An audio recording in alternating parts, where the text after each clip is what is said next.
Okay, welcome everyone. Today I'm going to talk about bias and fairness in AI. And I primarily focus on data-driven AI systems that use machine learning to make decisions. So I will start with motivations. The reason we talk about fair AI is because, of course, it's immense power, right? It has the potential to profoundly transform our society. And AI has been integrated into many aspects of our lives, making decisions on what movie we watch, what newsfeed we receive, what search result we see. And the trend is going to continue into the foreseeable future. So I quote something here, which is I think it's quite bold and provocative, which is by Sam Altman. He's the CEO of OpenAI, which is a company behind all this latest, AI advancement, like the GPT system. And he said, my basic model of the next decade is that the marginal cost of intelligence and the marginal cost of energy are going to trend rapidly towards zero, which is, I think, is quite bold. That's going to touch almost everything because these are like seismic shifts. Okay, so on the one hand, you have these very powerful systems which can transform our society. And on the other hand, you really need to be aware the fairness of the system. So that's why I include the next quote, which is the response to Sam's statement, which is my hope is that the next decade of tech questions won't be technological, but ethical. Those are humanistic questions and about how to get tech to better reflect human values. Okay, so I like this quote because it's a nice segue to the main theme of my talk. It highlights, the importance of the responsible development and equitable use of AI technology. Unfortunately, there's recent studies has uncovered that AI system can be biased. This is the one thing. And they are not only inherit the bias in our society, but also can amplify it, make it worse. So I just want to show a few well-known cases. The first case is about the software called Compass. Okay, this is a commercial software used in US criminal justice system to help judges to make bail, parole, or sentencing decisions. Okay, and the system basically is developed to assess a defendant's risk of committing another crime. And based on this 2016 ProPublica study, it was found that system overestimate the risk for Black defendants and estimate the risk for white defendants. In fact, the difference between like the false positive rate for Black defendants is almost twice as that for white defendants. And this can have real life consequences. So that's why this is unfair because of the disparity in terms of the false positive rates. I will talk about later about the definitions of fairness. So the second example is about face recognition softwares, which are developed by Microsoft, IBM, my previous company, and also Amazon. And it was found that there's a big gap in terms of recognition accuracy. It performed much better on light-skinned males, but performed much worse on dark-skinned females. And the difference can be over 20% or sometimes over 30%. As you can imagine, if such a software is used to implement the Face ID for authentication, then the dark-skinned female, for example, people like me, may be more likely to be denied access to my own devices. So all these systems has, the errors has real-life consequences. Also, talk about NLP. That's what it's about. Relate to my Fulbright project. Bias in NLP is a big challenge because bias in NLP can come from many different sources. Some come from the NLP data. As you know, NLP models are trained on the language, the text, or the speech, which is either written or spoken by the real people in our society. So those people can express biased opinions or and the system trained on those data can inherit those biased opinions or prejudices. So this is definitely one main source of the bias in all the NLP systems. And also, just like other, machine learning system, the unrepresentative of the data can also cause bias. For example, if you use social media like Twitter to try to understand the social discourse related to some current event like a COVID-19 pandemic, okay, any result you get from Twitter may have bias.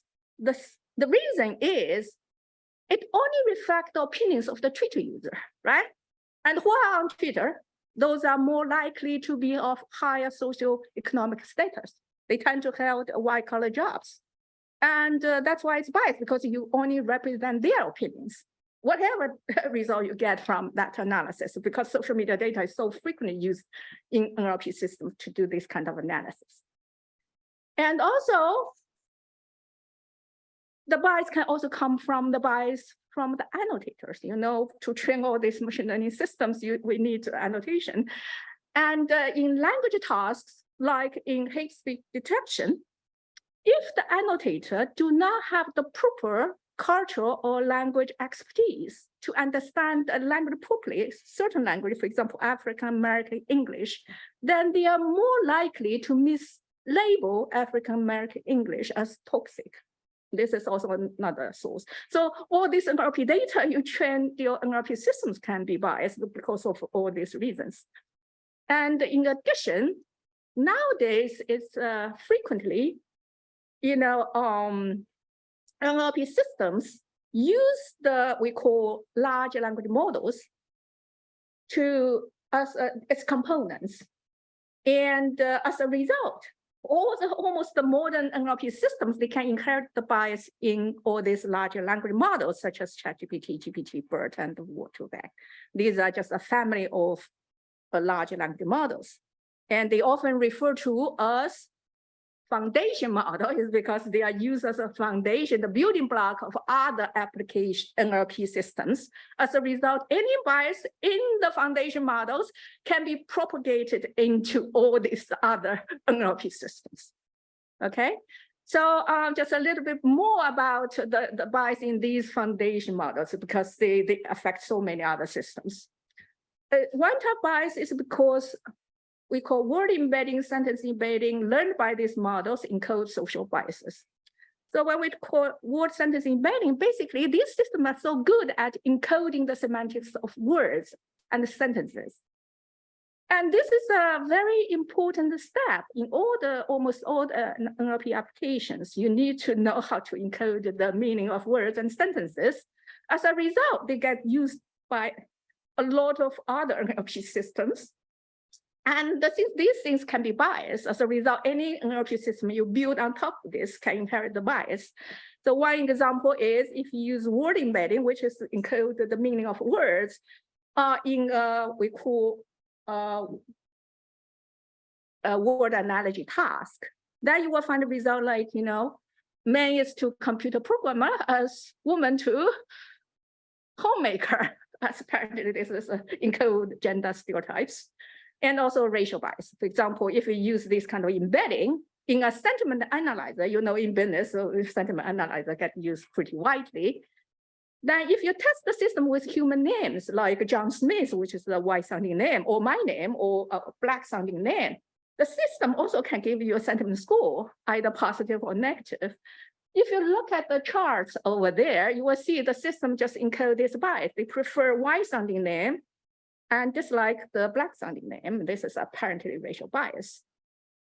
Also, some of you may have played with these systems because some of the systems are able to directly interact with end users. So if you have ever played with GPT or ChatGPT, you will notice in their output, it can contain biased content. These are the responses generated by the systems, or misinformation, like in this second example. Yeah. So it would say something like a study published in the Journal of the American Medical Association found that COVID-19 vaccine is only effective in about 2 out of 100 people. And this is factually wrong. So those numbers are definitely wrong. To make things even worse, this is smart to try to make it sound credible, even if it's wrong information. So it cites something like published in the Journal of the American Medical Association, which is a very reputable publication venue. Of course, such a paper doesn't exist, but so this combination of generating wrong information without even any conscious about it, the system don't have the conscious about whether the things they generate is wrong or correct. And in addition, it's very capable of making it sound credible. It makes the thing even worse because it makes detection of misinformation much harder. So this will be a problem we're all facing because now everybody is talking about ChatGPT. Everybody try to use ChatGPT. And this is the problem everybody has to face. And so now it's just detecting misinformation becomes so much harder. Okay. So another, because NLP, another biased NLP example is a software developed by Amazon. Amazon spent quite a few years developing the tool, try to assess a job candidate based on their resumes. And later it was found the system biased against the woman. So if they detect, resume contain woman-related words like the woman chess club captain or graduates of all-woman colleges, and it will automatically, penalize those people. And so Amazon eventually have to abandon the project because of these findings, So one thing I want to say is biased AI system is definitely not isolated cases. They are very pervasive. If you are not consciously address this, it's very likely the system you build will contain some kind of bias. Okay, this is one thing. And the second thing, is, how that's why this is a severe problem, not just because it's a problem, but also it's a pervasive problem. So that's why we need to address it. So I'm going to talk about some of our recent research on how to address these issues. So I will start with, fairness definition and assessment. So before we can build a fair system, we need to clearly define what is fair. And apparently the answer to this question is not really just a technical question. Like what Deb said earlier in my quote, it's a humanistic question. It should reflect the values and beliefs of the people in our society. Okay, so even without AI, answer to this question is not easy. What is fair? There are a lot of debate, even not in the context of AI. So one thing I want to highlight, definitely the answer to this question is not easy, and there are many different definitions out there. And I can only have time to highlight some of the commonly used definitions in the fair AI and machine learning community. To help illustrate these definitions, I will start with example so assume we are building a system, try to make college admission decisions based on the applicant's attributes. So the attributes can include race, gender, GPA, SAT, zip code. And the decision, if you be able to classify the decision, would be yes or no. Okay, this is just a very cool example just to illustrate the problem. So among these attributes, race and gender are called sensitive or protected attributes because they often used to define different populations in our society. And the first definition, equalized odds or equal opportunity, seek to ensure the error rate parity. So the main goal is not, make things worse by AI. If you make more mistakes, AI make more mistakes on certain population, especially those vulnerable populations, then you make the things worse. So the equalized odds is really just to ensure the error rate parity. If you recall, the campus example I said at the beginning, it make much more mistakes, especially the false positive rates on Black defendants are twice as high as that on the white defendants. So based on that, it's unfair. That's why this is a first definition, which is more about ensure the, error rate parity. So this particular definition, when you adopt the definition, you need to know the implication. Okay, so based on this definition, there's no, the system not try to crack any of the existing societal bias. For example, even a perfectly fair system based on this definition don't make more errors on those especially vulnerable population. The system can still inherit the bias in the society. Okay, so this is an implication of using this type of definition. The second definition called demographic parity. This emphasizes on outcome parity. So it focuses on the prediction itself instead of regardless whether it's correct or not. So this is the outcome parity. So in this college admission example, if you want to use this definition, then you need to ensure that females and males are equally likely to be admitted to college. Okay, that's the goal. So if you use this particular definition, potentially it's possible to correct some of the societal bias.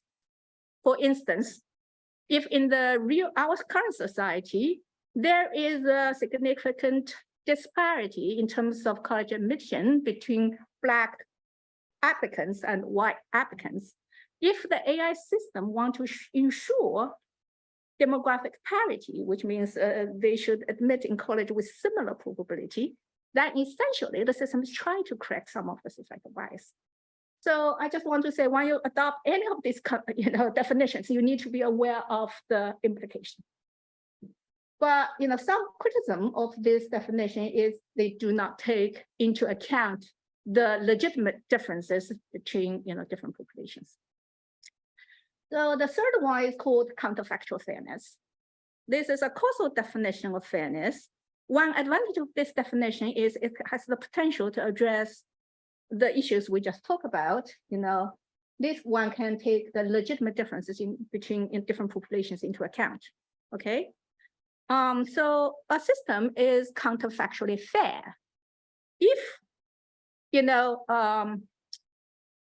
the decision remains the same when you flip the value of the protected attribute to a different value in the counterfactual world. Which means if you are in this world, you are Black, and the system decision is accepted to college, and in the counterfactual world, you actually white, and you still get accepted. If the decision remains the same, that means fair. But if you in this world, you get rejected from college, but in the counterfactual world, everything else you remain the same, but only your race becomes white. Now you get accepted. That means the system is not counterfactual. One thing is this kind of definition requires an accurate causal model as input. And we all know this is a challenging problem, to have an accurate causal model in practice. So these are just some of the main existing work. Now, let me switch to our contribution. So one of the issues we try to address with our contribution in this contribution is that we try to see, you cannot just take one protected attribute into account at a time, which is a lot of the work in the fair AI community when you look at one dimension at a time. So our work is inspired by intersectionality, which is a theoretical framework first introduced in 1989 by Kimberly Crenshaw, which is a legal scholar. It states that different aspects of a person's identity can expose them to overlapping forms of oppression, discrimination, and marginalization. Okay? So based on this, in order to fully understand someone's experience, it's important to take the intersecting elements of a person's social identity into account so that you can fully understand the person's experience. For instance, the experiences of a Black woman is very different from the experience of a white woman. and also very different from the experience of a Black man. As a result, you need to take all these different dimensions of social identity into consideration together. Another problem with, you just consider one dimension at a time is you will have this, you cannot avoid the fairness gerrymandering problem.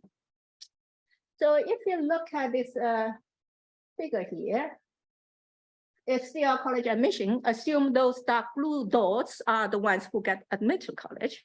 If you just look at the gender dimension, you will say, system seems fair because men and women are equally likely to be admitted to college. Also, if you just look at the race dimension, the system also seems fair because, Blacks and the whites are equally likely to be admitted to college. But then when you combine these two together, the disparity becomes very evident because none of the Black men get admitted to college and 100% of the white men get admitted to college.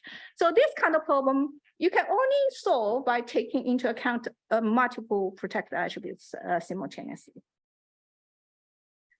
So the definition we propose is called differential fairness. From the name, this is an adaptation from the concept of differential privacy, which is a concept widely used in privacy preserving data analysis, okay? So we call a mechanism M can be just a machine learning classifier, epsilon differentially fair if the ratio of these two probability is within this particular range. So here, Si and Sj, they are intersectional groups defined based on the combination of all the protected attributes. And epsilon is estimate the degree of unfairness. We say unfairness because the smaller epsilon is, the more fair the system is, okay? So this is the definition is quite simple. I don't really have time to really talk about all the detail and the challenges in, in order to adopt this definition into fair machine learning systems. There are a lot of details, you can try to find them in our paper, but here I only highlight some high-level properties of this definition. Okay, one property is we can theoretically guarantee that if you protect the intersectional group, then this automatically leads to the protection of high-level groups. Okay, so use our college admission as example. If you can protect, if a machine learning system like a classify M is epsilon differentially fair, and this is based on all the combination of all the protected attributes. In this case, it's 3 protected attributes: gender, race, and age.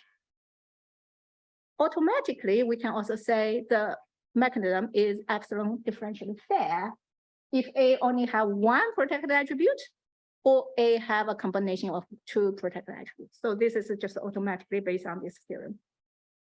So this particular property has operational significance because if you look at the chart here, this is x-axis is a number of protected attributes, and the red line indicate all the subgroups, the number of subgroups you need to inspect in order to compute the epsilon.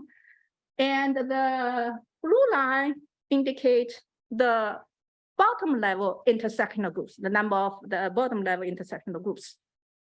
And with increasing, number of protected attributes, the difference can be quite drastic. As a result, based on this property, you don't need to, look at the red chart. You only need to compute epsilon based on all the bottom level intersectional groups.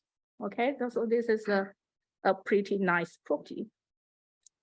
Another nice property is, our definition protects minority groups, which is often vulnerable people. They disproportionately, harmed by the existing unfairness and the discriminations in our society. So that's why you need particularly pay attention to these minority groups, not just ignore them.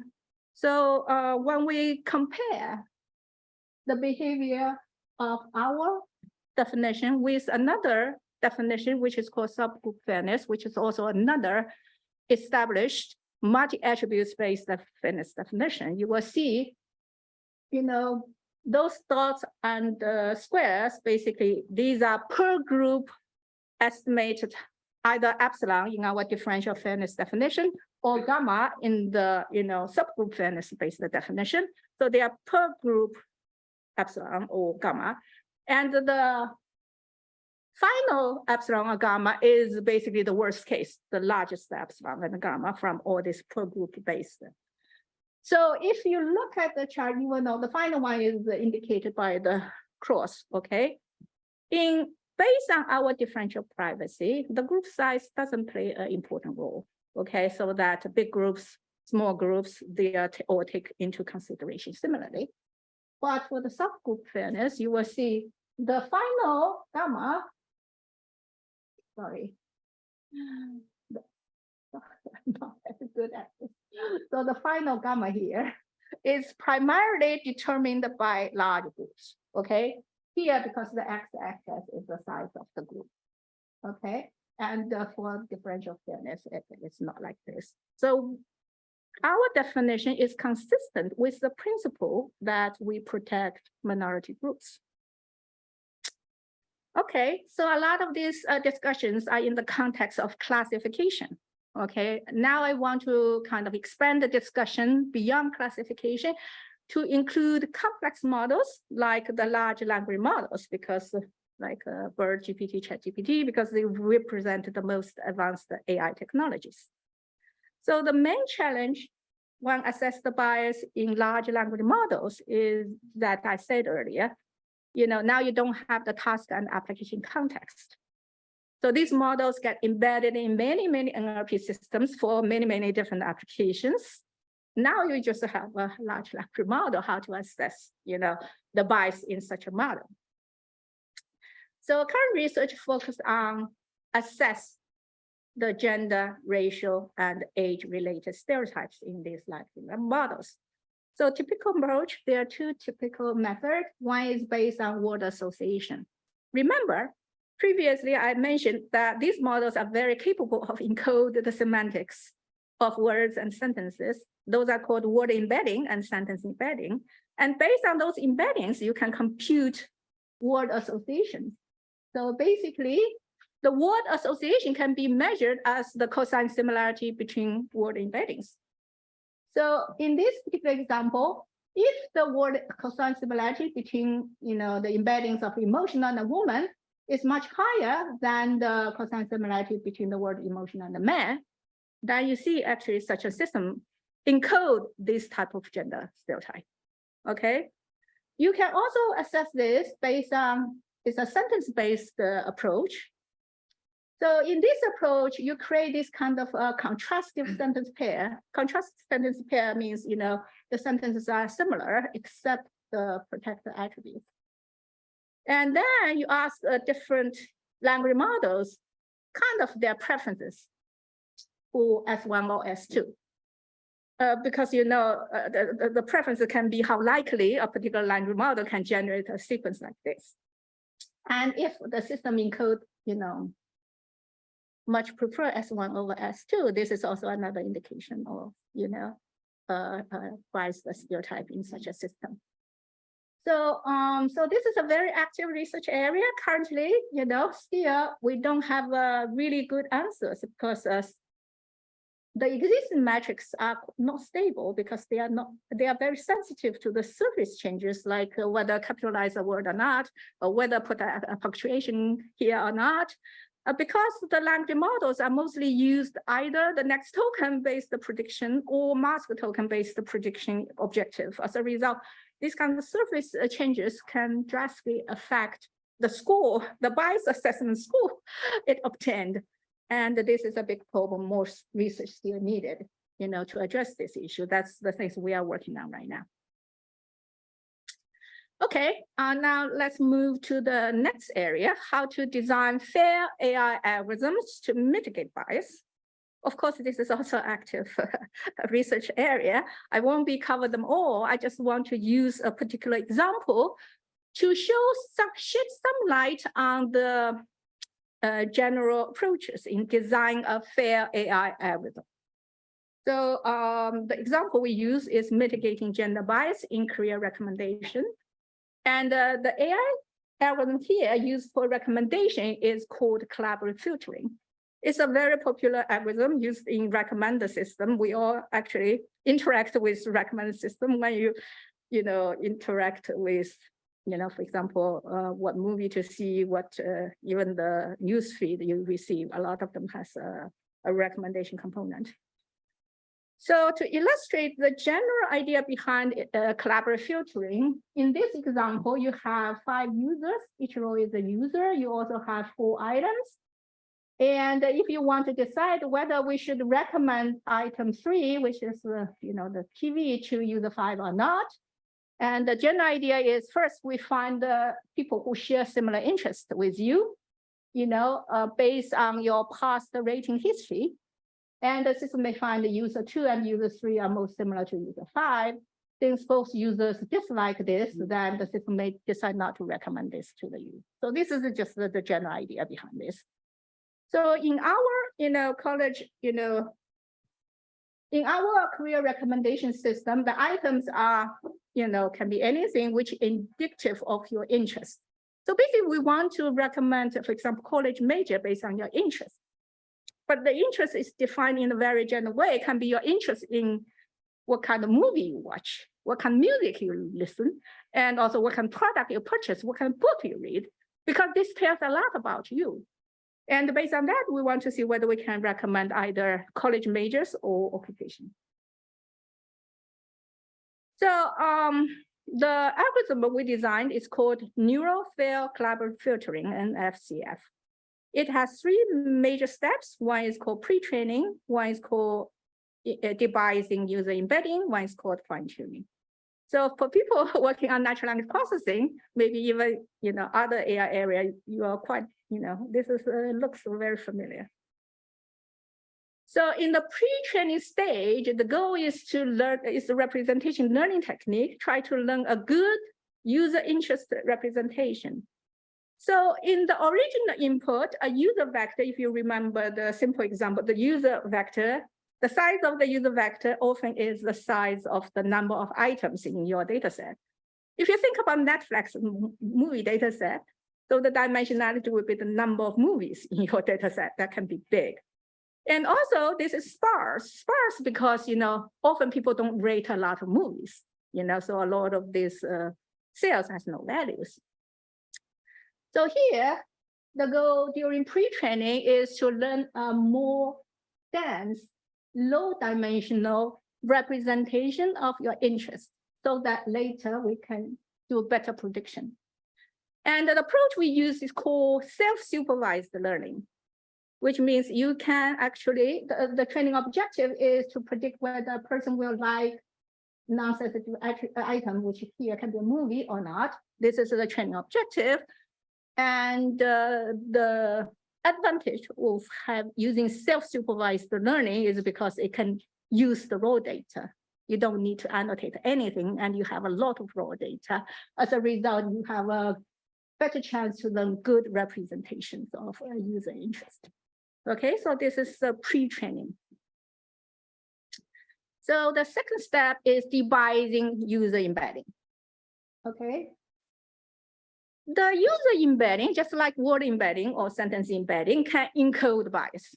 In this case, we care about gender bias because what you like can reveal maybe your gender.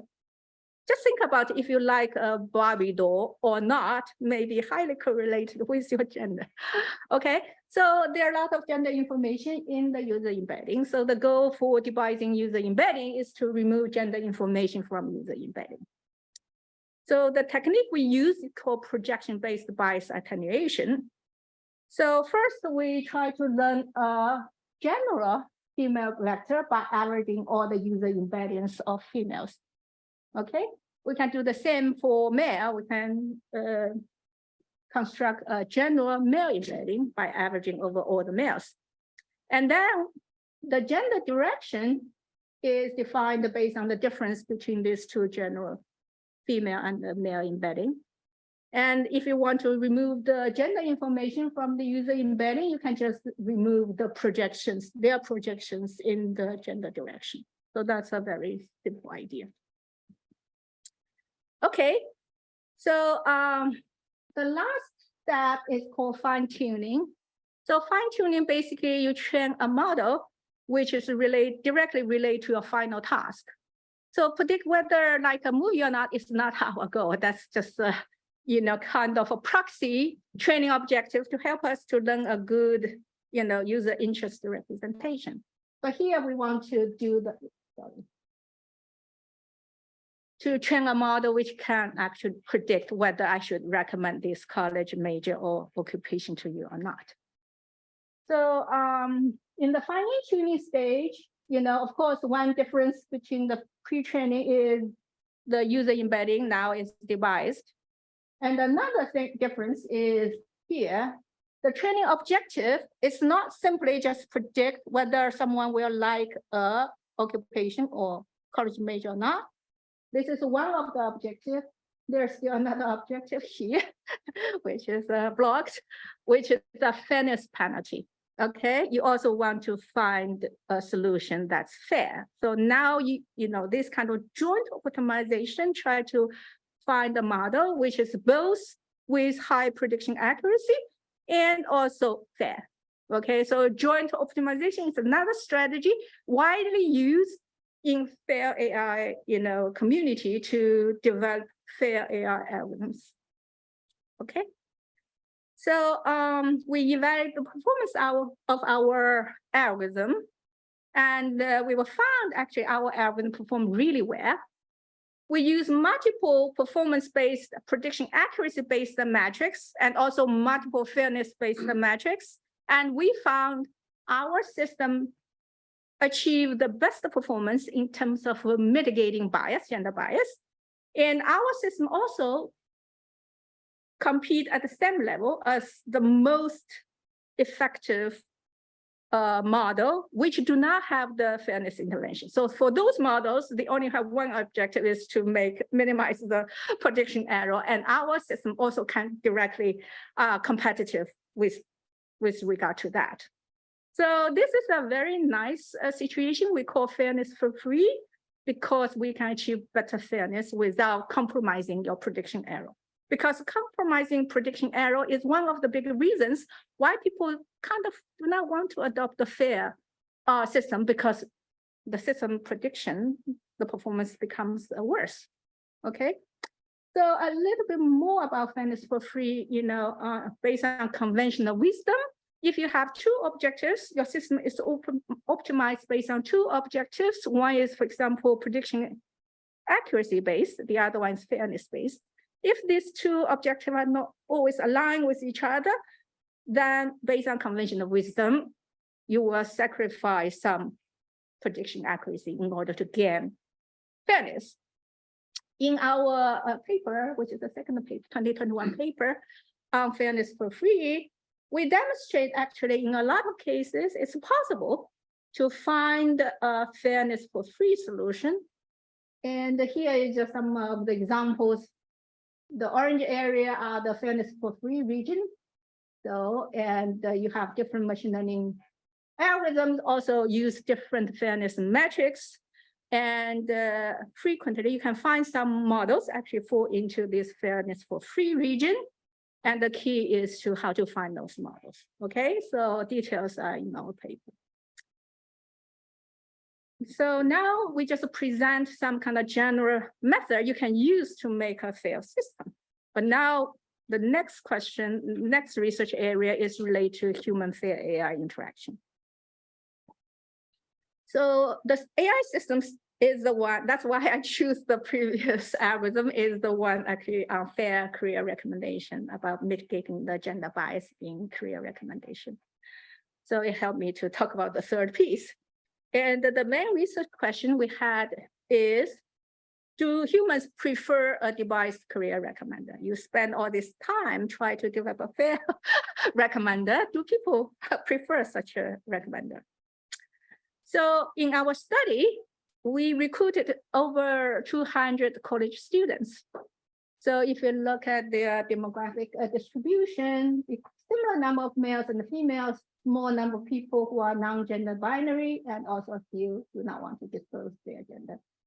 And in terms of class standing, the distribution over freshmen, sophomore, junior, senior, and graduate students are pretty, kind of similar. And we randomly assign them to either use the gender devised version, which is similar to the algorithm we just talked about, and another gender aware version. So this system is gender conscious. It tries to recommend a career to someone based on the gender. So if you're female, you're more likely based on the female data to do the recommendation. So we also ask a set of questions. The first set of questions is used to assess the attitude toward gender role in career choices.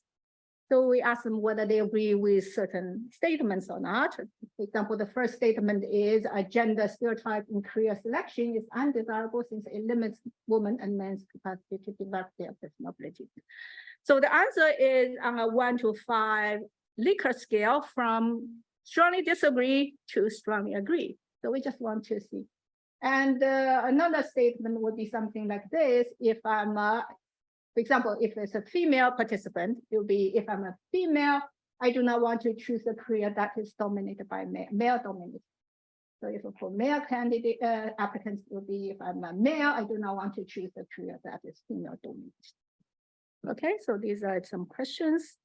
And also for each participant, we recommend 3 college majors. And for each of these recommended college major, we also ask them 2 questions. One is whether you perceive this to be female or male dominated. For example, if I recommend psychology, then I will ask the participant whether you think psychology is a female dominated or male dominated career. And we also ask them whether you will consider this as a possible future career choice. So basically, if I recommend psychology, whether you will consider psychology as a possible future career choice. So we also include some general user experience-based evaluation metrics, such as whether you are going to use again if it's available, or whether you will recommend this to other people. So this is just some of the general behavior based on the top recommendations. So the left-hand side, sorry, I always click on the wrong button, are the recommendations made by the gender aware system. Right-hand side are the recommendations made by the gender devised system. The light blue bars are the ones recommend to female, recommend to male, and dark blue bars are the ones recommend to female. So if you look at the highlighted area, you will see the gender aware version recommend computer science and mechanical engineering exclusively to male students. So this is, apparently some kind of gender bias in the gender aware system. And in contrast, the gender devised system recommend computer science and mechanical engineering to both female and male students.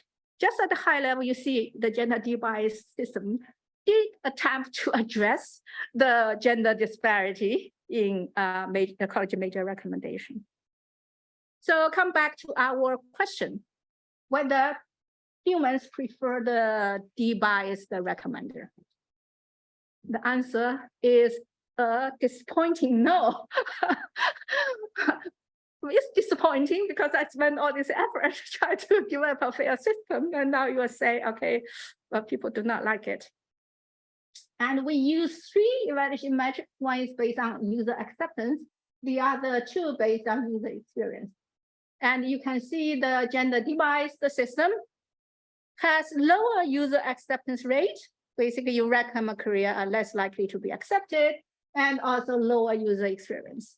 So this is all these 3 metrics tell us a consistent story. They don't like it.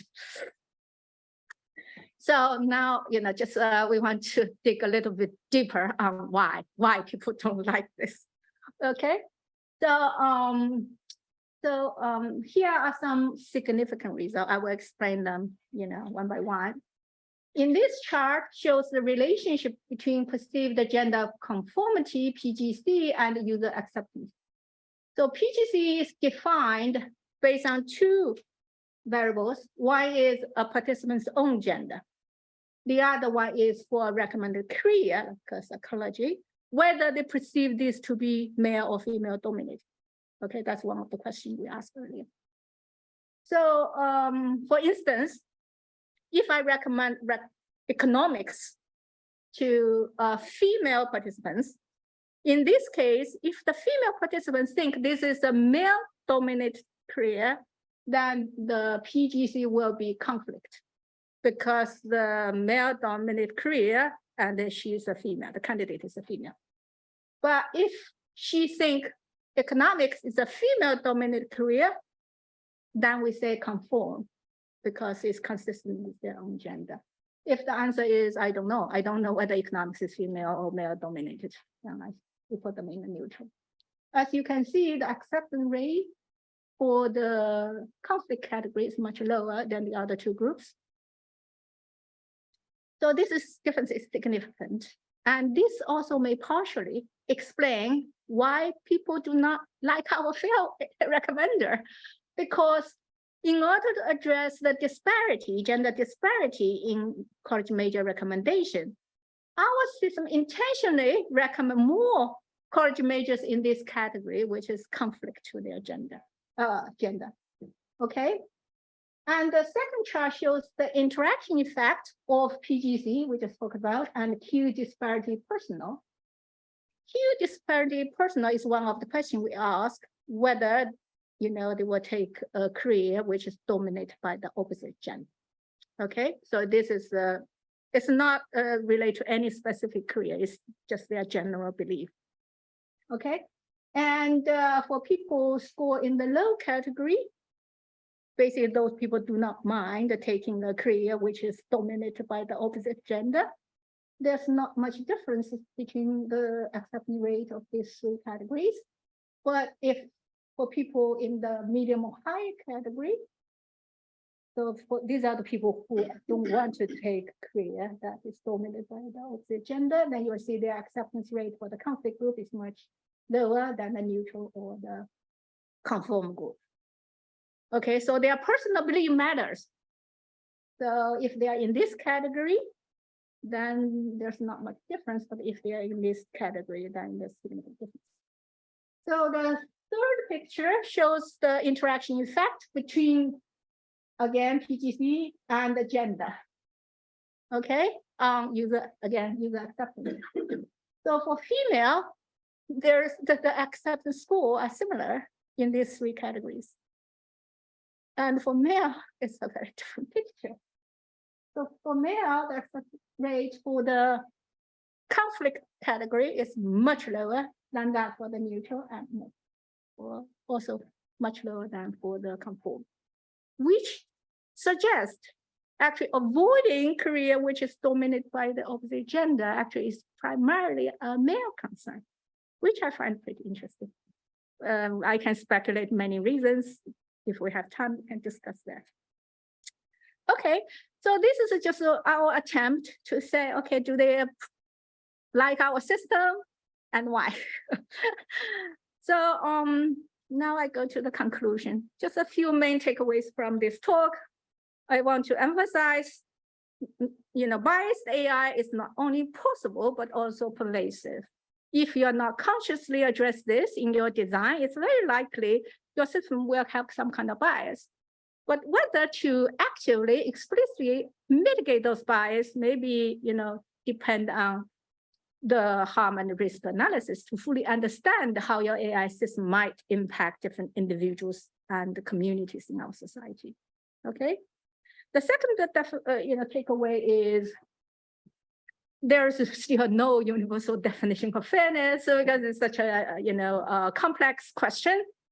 And so on AI Fairness 360, which is the open source community dedicated to maintain AI fairness related resources, it's already have more than 70 fairness metrics. Okay, so it just highlights how complex the problem is. And when you design your fair AI system, one of the challenges you have is to either define your own, which is the best for your application, or you have to choose among all these existing ones, which one is best for you, and choose any one of them has implications. You need to be aware of that. This is a very complex issue.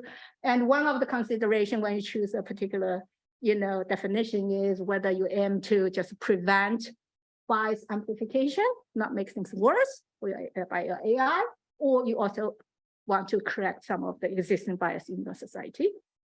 And the third one is, AI fairness is not basically just a technical issue. It's a socio-economic construct. Therefore, if you just try to find a technical solution, that's definitely not sufficient. And so it's important to keep humans in your picture and adopt a more human-centric design or evaluation, in this particular case. As demonstrated in our user study, that human bias can interfere a fair AI system, the effectiveness of a fair AI system.